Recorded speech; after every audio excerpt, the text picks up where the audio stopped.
Hello guys, good morning, শুভ সকাল বন্ধুরা। যে যেখানতে আমার ভিডিওগুলি দেখছো, আশা করি তোমরা খুব ভালো আছো, সুস্থ আছো।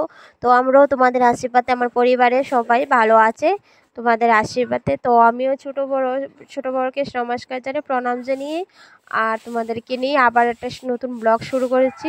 জানি না তোমাদের কতটুকু ভালো লাগবে, আর জানি তোমরা ক্লিপ না করে দেখো, তোমাদের একটু হলেও ভিডিওটা ভালো লাগবে বন্ধুরা। দেখো আজকে কোনো ভয়েস দিয়ে দিচ্ছি, সবটাতে আমি ভয়েস দিই প্রত্যেক দিন। আজকে কোনো ব্লগ মিউজিক লাগাইনি, তো তোমাদেরকে আজকে ভয়েস দিয়ে তোমাদেরকে ভিডিওটা শুরু করলাম। তো আজকে মিউজিক দেব না, আর অনেকটা বড় করিনি, 10 মিনিটের ভিডিও তোমরা দেখতে চাও না, তারপরে আমি 10 মিনিটে 15 মিনিটে বানাই নেই। তো কন্টিনিউ দেখবে, তোমাদের ভালো লাগবে। আজকের ব্লগটা হচ্ছে ধামাকা ব্লগ, দেখবে। তো দেখো, সকাল সকাল ঘুমতে উঠেও ঝাড়ু পোছা মানে ঝাড়ু টাড়ু সবার আগে দিয়ে ব্লগটা শুরু করলাম। তো দেখো, কালকে এখানে লেপে নিয়েছিলাম, উনানটা লেপে নিয়েছি, আমি জায়গাটা লেপে নিয়েছি। দেখো কত পরিষ্কার লাগছে, আর আটামাটি দিয়ে লেপেছি, মানে মানে একদম সাদা সাদা হয়ে গেছে। আর লেপানো থাকলে কত সুন্দর লাগে, দেখতে তো পাচ্ছ জায়গাটা। আর লেপা থাকলে তো কালকে লেপে নিয়েছি, ভাবলাম তো সুরে নেই গর্দটি।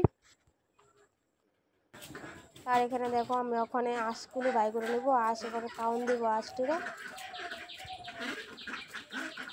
আজকে না আঁশটিরে খুব মানে একটা কুত্তায় কামড়াইছে, মানে খুব কষ্ট লাগছে, ওটা তো একটা মায়া বলতে পারে না।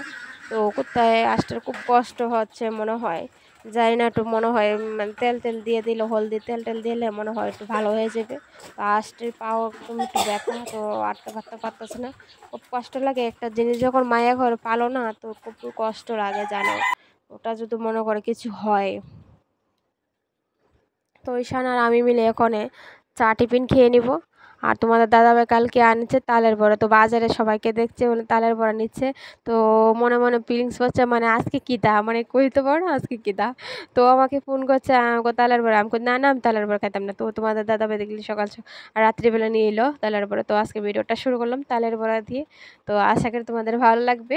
তালের বড়া যে কমেন্টে জানে কে কে খাইয়েছ। আমি অলরেডি এখনও বাড়িতে বানাইনি, তো অ্যাকচুয়ালি বানাবো। আর তোমাদের দাদাভাই কিনে আনছে, তো অ্যাকচুয়ালি বেশ ভালো না, ভালো মোটামুটি। তো দেখো খাচ্ছি আমরা সবাই, নিশান আর আমি মিলে।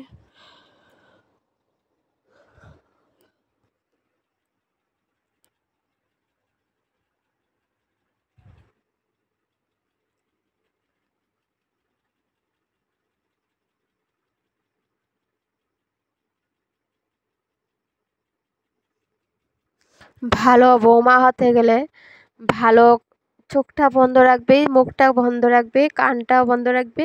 শুধু শুনতে থাকো, কানটাও না, সরি। আর শুধু শুনতে থাকো, মুখ দিয়ে কিছু বলবে না, চোখ দিয়ে দেখতে থাকবে। তোলে সংসারে কাজগুলো করে, সংসারে ভোর 5টা উঠে আবার রাত 12টার সময় ঘুমাবে। তো ওইটা হলো সংসার জীবনে। তোলে তোমার পরিবারও খুব ভালোবাসবে তোমাকে। সংসারের কাজগুলো ভোর 5টা উঠে সবাইকে খাওয়ায়া ঘুমায়া, তারপরে ঘুম পাতায়া, তারপরে নিজে খাও, না খেলে নাই। তো কেউ জিজ্ঞাসা করবো না বৌমা খাইছে কি না। তো জানো, আমাদের পরিস্থিতি এত খারাপ হয়েছে, ওখানে ওখানে দিনে এরকম যুগ হয়েছে, কেন কেন প্রত্যেকটা ঘরে ঘরে যদি ভালো বউ বা ভালো শাশুড়ি ভালো শাশুড়ি হতে চাও, তাহলে কতটুকু ভালো লাগে একটু দেখতে। একটা পরিবেশ খুব সুন্দর, কেন আজকে মানে আমাদের জীবনে এত দুঃখ মেয়েদের আসে। কিন্তু বৌমাকে কি একটু মায়া লাগে না? একটু কি বৌমা কি মেয়ে বলতে পারে না নাকি? বৌমা তো ছেড়ে, সব ছেড়ে, সংসার ছেড়ে, পরিবার ছেড়ে, মা বাবা ছেড়ে, ভাই বোন ছেড়ে বৌমা তো এসেছে তোমাদের কাছে না, একটা শ্বশুর বাড়িতে, যাতে তাও পাওনা অধিকার সব কিছু আদায় করে নিতে পারে। জানো কোনদিনও কলিযুগে এরকম কেন হয়, একটু প্লিজ তোমরা কমেন্টে জানাও। আর আমি যাকে এগুলি বলবে, দুঃখের কথা বলতে, তোমাদেরকে শেয়ার করতে অনেকে ভালো পায় না, কিন্তু তবু আমি শেয়ার করতাম চাই তোমাদের কাছে একটু একটু। আর দেখো আমি বয়সটা দিচ্ছি, গড়ে পাকা চলতেছে, শব্দ গের গের হচ্ছে, জানি না তোমাদের ভিডিওটা কীরকম লাগবে। আর আমাদের মতো যদি মধ্যগত ফ্যামিলি যদি এরকম হয়, কীরকম মেনটেন করতে হয়। দেখো, একটা মেয়ে সংসার ছেড়ে, পরিবার, মা বাবা ছেড়ে, সব কিছু ছেড়ে, এভরিথিং, তারপরে কিন্তু স্বামীর ঘরে আসে। তারপরে যদি স্বামীর ঘরে ভালোবাসা, শ্রাদ্ধ মানে স্নেহ, মায়া মমতা যদি না পা, তো কীরকম লাগে, তার মনে কতটুকু দুঃখ লাগে জানো তোমরা। যাকে এসব কথা বলবো না, আর আমি রান্না টান্না কমপ্লিট করে নিচ্ছি। তো অনেকে আবার মেসেজ করবে ভালো, অনেকে আবার অনেকে আবার ভালো পায় না, অনেকে ভালো কমেন্ট করে। এটাই তোমাদের কাছে চাই। একটা দিদিভাই তো তোমাদেরকে শেয়ার, কাজগুলো করতে করতে তোমাদেরকে শেয়ার করব। একটা দিদিভাই না না একটা দাদাভাই কমেন্ট করলো। তো এটা একটা হাসির মানে গল্প, মানে কমেন্টটা। তো বৌদি ভাই, তোমাকে শাড়ি পরতে খুবই ভালো লাগে। তো থ্যাংক ইউ। শাড়ি পরতে তো আমি একদম ভালো পাই না, তারপরে তোমাদেরকে মানে তোমাদের জন্য পরি অ্যাকচুয়ালি। মানে আর এখন তো বর্ষাকাল, প্রচণ্ড গরম, আর গরমের ভিতরে তো একদমই শাড়ি পরতে ভালো লাগে না। অ্যাকচুয়ালি তোমাদের সঙ্গে মানে তোমাদের জন্যই পরি অ্যাকচুয়ালি। কি জানো, ব্লগে তো তোমরা শাড়ি আমাকে দেখোই না, নাইটি পরে দেখো। আর অ্যাকচুয়ালি কী গরম, প্রচণ্ড গরম। আর দেখো যাকে, আর আমি করে শুটকি চাটনি চাটনি না, কাঁচা ভর্তা বানাবো। তো তোমাদের দাদাভাই ফোন করে বলছে কাঁচা ভর্তা বানানোর জন্য। তো দেখো আমি শুটকি তেল নিছি, তোর ওখানে কাঁচা ভর্তা পাটাতে, শিল পাটাতে বাইটটা, তারপরে ভর্তাটা গরম গরম খেয়ে নেবো, খুব টেস্টি। তোমরা জানি না কিরকম খাও না নাকি। আমি প্রত্যেক দিনই খাই না, বলতে অনেক দিন পরে বানালাম, খাই না, খাই প্রত্যেক দিন খাই না, কিন্তু মানে অনেক দিন পরে বানালাম। তো শুটকির মানে শুটকি খাই বলতে চাকনি মানে ভর্তাটা, কাঁচা ভর্তা অনেক দিন পরে খাওয়া হচ্ছে আর কি আমাদের ঘরে। তো ভাবলাম আজকে বানাই নেই, ঝটপট গরম ভাত দিয়ে খাওয়া হবে। আর এটা না খুবই টেস্টি লাগে, মনে হয় মুখে একটা আলাদা একটা রুচি হয় সবারই। শুটকি শীতল যায় না কার ক্ষেত্রে ভালো লাগে, কিন্তু আমাদের ঘরে কিন্তু শুটকি শীতল একদমই চলে। মাছ মাংসের থেকে শুটকি শীতলে বেশি চলে।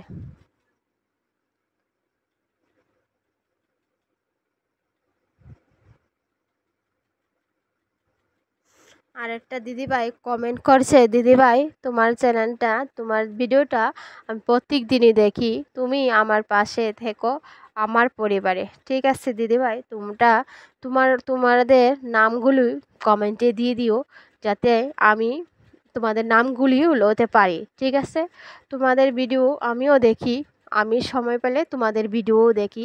তো আমার পাশে তোমরাও থাকো, সাপোর্ট করিও, আমাকে ভালোবাসিও। তোমরা যদি ভালো না বাসো, সাপোর্ট না করে, আমি কোনো দিনও হতে পারবো না। একলা মানুষে কোনো দিন বড় হইতে পারো না, তোমরা তো নিজেই জানো। আর একটা মানুষের চাহিদা না, একটা মানুষের চাহিদা লাগে, কিন্তু আমিও তাই। আমার পিছনেও সাপোর্ট করে না অনেকটা মানুষ আছে, তোমাদের পিছেও এরকম সাপোর্ট করে না মানুষ অনেকগুলো আছে, আমিও জানি। অনেকে আবার হিংসে করে, অনেকে আবার ভালোবাসে। যারা ভালোবাসে তারাও প্রত্যেকটা মানুষ, যারা হিংসে করে তারা হিংসেই ধ্বংস করে নেয় তাদের। কিন্তু তোমরাও চাইলে তোমরাও তো পারো এগুলো করতে না, তোমরা চেষ্টা করো, তোমরা হিংসে না করে তোমরাও চেষ্টা করো, হতে কি পারো, কি করতে পারবো, সামনে এগিয়ে যেতে কীভাবে চেষ্টা করবো, ওটাই চেষ্টা করো জীবনে। তোমরাও মানুষ হবে। আমার পিছনে আমার অনেকগুলো ছোটো বড় সবাই আমাকে সাপোর্ট করে, সাপোর্ট না করলে আমি এই জায়গাতে কোনো দিন আসতে পারবো না। যতটুকুই আমি তোমাদের কাছে শেয়ার করি, যত শেয়ার করি সবটাই সত্য কথা। কোনো দিন আমি কোনো দিনে হারালাম লুকানো তোমাদেরকে বলেছি না। আমার পিছনে অনেকটাই সাপোর্ট করে না মানুষ আছে, আমার ছোটো বড় সব কিছু এভরিথিং। জানি না কার মনে কতটুক আমাকে ভালোবাসে কিনা, কিন্তু প্রত্যেকটা মানুষরে আমি খুব আপন করে নেই জানো। তাদের বেশি ওই কপালে দুঃখটা ওই বেশি আসে আমার মনে হয়, যতটুকু জানা আছে। জানি না কেন এরকম হয় জীবনটা, কেন আমি মানুষকে আপন ভাবি সব সময়, নিজের থেকেও ভালোবাসি, কিন্তু সেই মানুষটাই বেশিরভাগ কাঁদায়, দুঃখ দেয়। তো বন্ধুরা, ভিডিওটা মনে করবা, আর বেশি বড় করব না। তো তোমরাও, তো জানি না তোমাদের কাছে কতটুক শেয়ার করতে পারলাম, তোমাদের কাছে কতটুক ভালো লাগছে কি না, একটু কমেন্টে জানাইও। কীভাবে ভিডিও বানাবো, কীভাবে ইয়ে করবো, তোমরাও প্লিজ সাপোর্ট করিও, আমাকে ভালোবাসিও। আর এভাবে কমেন্ট করো, একটা একটা করে ভিডিও দেখো, সবটিগুলো ভিডিওতে তোমরা কমেন্টগুলো করো, তোমাদেরগুলো নামগুলো নিও, আমি যদি তোমাদেরকে বলতে পারি। তাহলে তোমরা এত কমেন্ট করো, আমাকে এত ভালো লাগে, আমি তোমাদের কি বলবো জানো, ভিডিও করি সব থেকে তোমাদের কমেন্টগুলো আমার ভালো লাগে। তোমরা যে ভেবে কেমন কমেন্টগুলো করো না, খুব খুব ভালো লাগে। দেখো স্নান টান করে এসে এখন সিঁদুর পরে নিচ্ছি। তো বন্ধুরা ভিডিওটা আর বড় করবো না, টাটা, তোমরা ভালো থাকবে। আর এখন সন্ধ্যা 5টা বাজে, তো গুড নাইট বলে তোমাদেরকে বিদায় হচ্ছে। আবার নেক্সট ব্লগে দেখবো, টাটা।